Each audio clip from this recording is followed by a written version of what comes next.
guess this is a state education 101. Listen. The state can only control that which it regulates.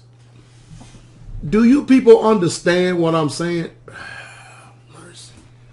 Oh, mercy. Mercy. When you go out and you pay for these alleged benefits, you are asking to be regulated because you are proving to yourself by the state's admission that you're incompetent to regulate your affairs. Do you understand? You know, Jesus put it just about as simple as anybody could actually get it. But of course, you know, we don't want to hear that though, but I'm going to do it anyway. Jesus said, render therefore the things that are Caesar to Caesar, and the things that are Yah to Yah. He goes on to say that no man can serve two masters. Now you need to ask yourself a question for conscience sake. Who is your master? Because you have to understand, the state, meaning government, it's playing God. And if you don't believe me, go into their courtrooms and see how much that they care about what Yah says in that Bible. Put that Bible up in front of the judge and see what he tells you. He's going to hold you in contempt of court. You know why? Because you have two different powers that are diametrically opposed to each other. They don't care nothing about what that Bible says. When you go up there and you put your hand on that Bible, you swear on it, you're only doing that for conscience sake, just to wake up your conscience. It really, truly means nothing. And you need to understand that. But they don't care nothing about Yah. They nothing whatsoever at all. They only care about what the state, i.e. man, has regulated. And that's why Caesar is still God. He's still playing a God. He's not the Elohim or the creator of the universe, but he's playing that. And whomsoever you yield your members, servants to obey. And most of you have chosen, you trying to straddle the fence, but you can't do it. You're trying to.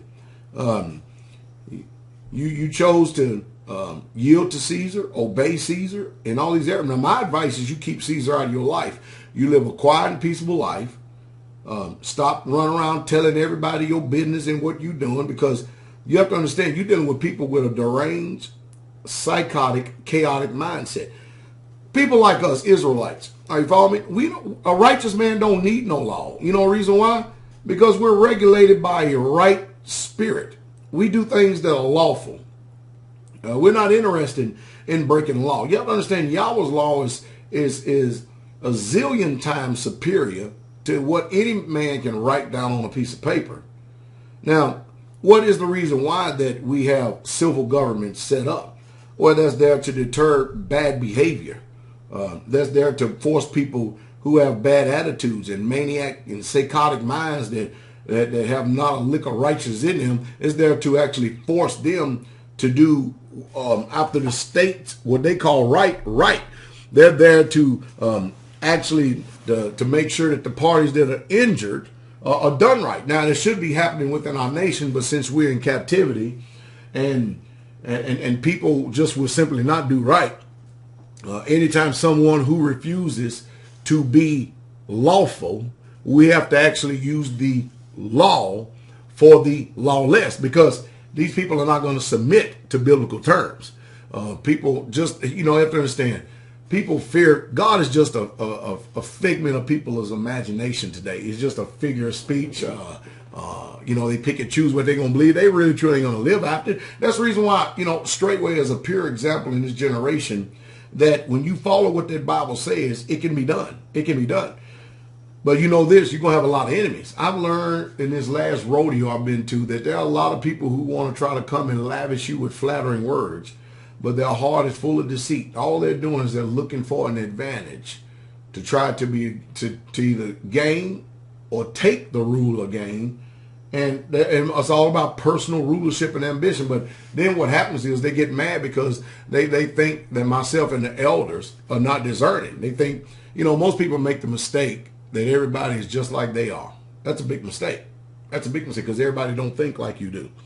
And when they find out that you just can't come in here and move alongside of us and try to join yourself to the rulership and eldership, it don't work like that. No, it don't work like that.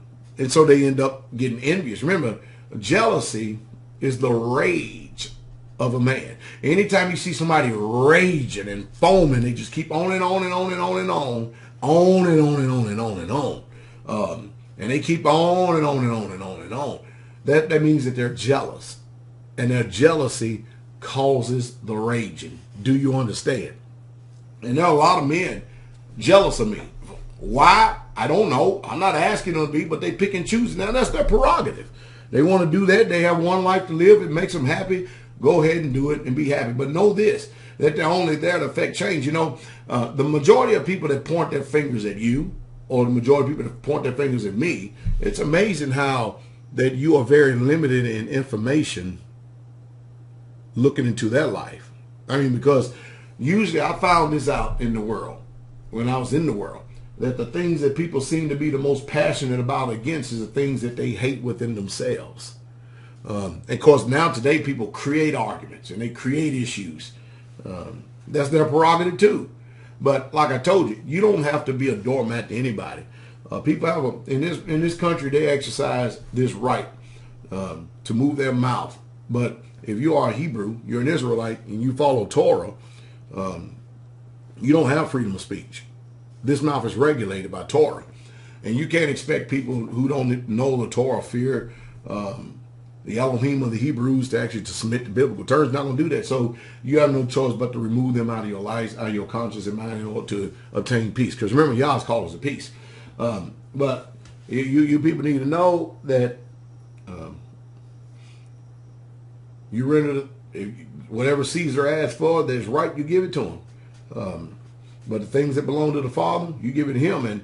And marriage belongs to the Father. We have rules and guidelines and instructions in this Bible right here. And you can tell that Caesar, Amun-Ra, Caesar, and Almighty Yahweh are two different people with two different ideas that diametrically oppose each other. The question is, who you going to submit to? I mean, after all, Caesar, the state says you keep Sunday. And it's a state-regulated institution. They even tell you that you have to have a license to preach. So they set up colleges, and they set up all divinity schools. And I'm asking you, how stupid are you? What did Jesus say? Oh, we always go around wearing WWJD. What did Jesus do? But yet you don't believe a word he said. Jesus said, go out into all the world and preach the gospel to every creature. Now, where is the license at in that? Where's the contractual agreement in that? Where is the regulation in that? He just told you to go out and do it. But you live in this secular Roman society, you feel like you can't even preach unless you are licensed to. It's amazing. None of the apostles had license. None of them. Moses didn't have a license. Abraham didn't have a license. Jesus didn't have a license. And yet today, we feel like we can't do nothing in this world unless we have a license or permission from the authority we submit to. So since I'm not asking for nobody license to preach or to teach, I'm not asking Caesar for his permission. Therefore, I'm going to keep on preaching. I'm going to obey Yah rather than man. What said you?